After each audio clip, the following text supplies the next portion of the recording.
یو حدیث را ترایات شو ابن ماجه په صحیح ستو کې داغه حدیث دی دا وختي می چرته خبر وکړه دا واوري چا نه روایت دی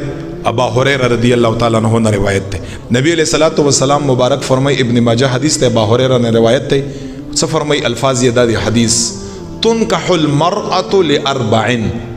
پیغمبر علیہ الصلوۃ والسلام فرمائی چې زما په امت کې خلق نکاح زنانه وسره څلور وجونه کا څلور وجونه دا حضور علیہ السلام فرمائی او دیا او پکارم د چې د څلور وجونه انسان زنانه سره سوکا نکاح وکا نبی علیہ الصلوۃ والسلام مبارک فرمائی چې لمالها ولحسبها ولجمالها ولدینها بیا رستو حضور مبارک سویلی فاصفر بذات الدین طربت یداکا دا طربت یداکا دا سی الفاظ دی لاس تا پخاورو کې ککټ شه دا مونږ استاسو کله کله غب کې نیو چې خدای دی هوا دا مونږ تاسو دا خدای دی هوا دی پر نیو چې تا دا خدای هوا کله کله سه محبت تو وجنم انسانی چې خدای دی هوا دا سه مکوا دا مینی د وجنه دا طربت یداکا ابا هريره فرمایي چې ماته نبی علیہ السلام فرمایل لاسونه د پخاورو کې ککټ شه دي سره وادو کدي سره نو هغه حدیث څنګه دی نبی علیہ السلام فرمایي زما په امت کې زنانو سره نکاح کیږي څلورو وجنه اول نمبر لمالها دا خو ډیر ضروری شی دی مونږ تاسو په نظم ډیرم خوښ دی ډیر مینم ور سره حقیقت خبره اول مونږ ور سره مونږ هم پکې راګیریو ځکه چې کوم یو سړی مالدار یا وی سره مونږ څنګه سلوک یو چې غریب یې سره مونږ څنګه سلوک دا یې گیر خدای خو پاک خو بم رئیس ساری کنه دا څنګه نه چې مولا خلاص ته مفتی صاحب خلاص ته بلان کې ټول ګیریو دی وجنا نو ټول خلکو له یو شان عزت ورکوي احترام ورکوي ها او دا خدای پاک جل جلاله وغله یو ځان له نعمت ورکړی غزان لري خو په دې باندې انسان بهتر نه دی انسان په څه شي باندې بهتر دی په تقوا باندې بهتر دی انسان بهتر دی په نیکی باندې خو نبی علیہ السلام فرمای اوله وجه څه ده چې زما په امت کې زنانو سره خلق نکاح کمال مال د وجه نکاح ور سره دویم نمبر ولحسبها خاندان د وجه نه خلق سره نکاح کا خاندان د نکان خلق بیا فرمای دریم نمبر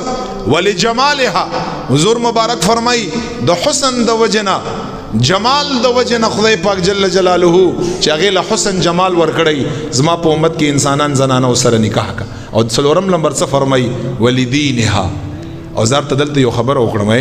په حدیثو کې ډېر نکتی دي ها ته په ذهن کې دای چې نبی علیہ السلام په دغه څلورو کې دا دین سره رستو کا داسې بی ویلی وای کنه لدینها ولمالها ولحسبها ولجمالها دا دین یې ولې رستو کا مقصد دا دی چې دا دین دومره څلورم نمبر کې نه دا یاد لره کومه خبره چې سړی په اینډ کې کا کنه هغه اهمیت زیات دی ګوره دا یاد لره اهمیت یې ډېر دی ها لازم و تاسو نه یو تم لاړ شاو ته شي کنه ته خو ټولو کې صحیح ته ټولو کې مونږ استاسو اهم خبره اول نکړو اهم خبره چې ډېری خبرې کړي درې څلور خبرې باغی کې چې خلک اهم خبره کا هغه په اخر کې کا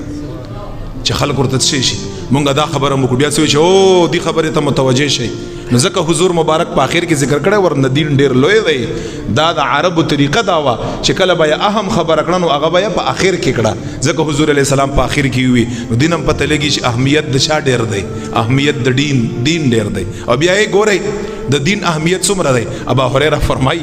چې ما خو په زړه کې دا خبره تیریدا چې خدغه څلورو وجنه خلق نکاح کا زنانه سره نو دا په دې څلورو کې به کومه خی بش ډایرک راته حضور علیہ السلام فرمایل فاظفر بذات الدین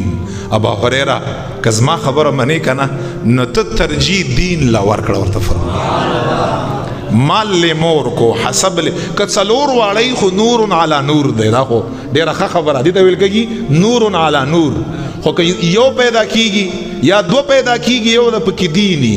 او چې دین پکې نی بیا خیر پکې نشتا دین بګورو پکې یو به دین وی پکې نو دین سره د مالی دین سره د حسنی دین سره د جمالی او نسب دی خو دین بګورو اول دین دی او چې دین پکې نی ہدایت لري بیا خیر پکې نشتا نبی علیہ السلام څه فرمای فاظفر بذات الدین دین والا ل ترجیح ورکړه طربت یداکا لا سن د پخاورو کې ککړ شابه هريره دا د مینه محبت الفاظ دي نبی اول اوس ولی دین لول ترجیح ورکا نبی علیہ السلام فرمای زکا چې د خاون اکثر حصہ د چا په صحبت کی د خزی په صحبت کی او د خزی اکثر حصہ د خاون په صحبت کی نو حضور علیہ الصلوۃ والسلام التم پوی کړي چې ترجیح چا لور کړه ترجیح دین لور کړه چې کوم صحبت ستا خزه سره راځي چې دین والا خزه سره صحبت راشي او چې کوم صحبت د خزه راځي چې خزم دین والا سره سړی سره صحبت راشي او بیا چې کله بچي پیدا شي او پلاریم دین والی موریم دین والی نو دا بیا داسې اعلی غیق او مدرسې چې دین خدای پاک جل جلاله څوک پیدا کوي بیا شیخ عبدالقادر جیلانی رحمت الله تعالی علیه بیا خدای پاک څوک پیدا کوي جلال الدین سیوطی رحمت الله تعالی علیه الله پیدا کوي بیا بایزید بسطامی رحمت الله تعالی علیه الله پیدا کوي بیا امام غزالی حجت الاسلام خدای پاک جل جلاله په داسې کور کې پیدا کوي دا د پلار او د مور د صحبت او د اثر د وجنه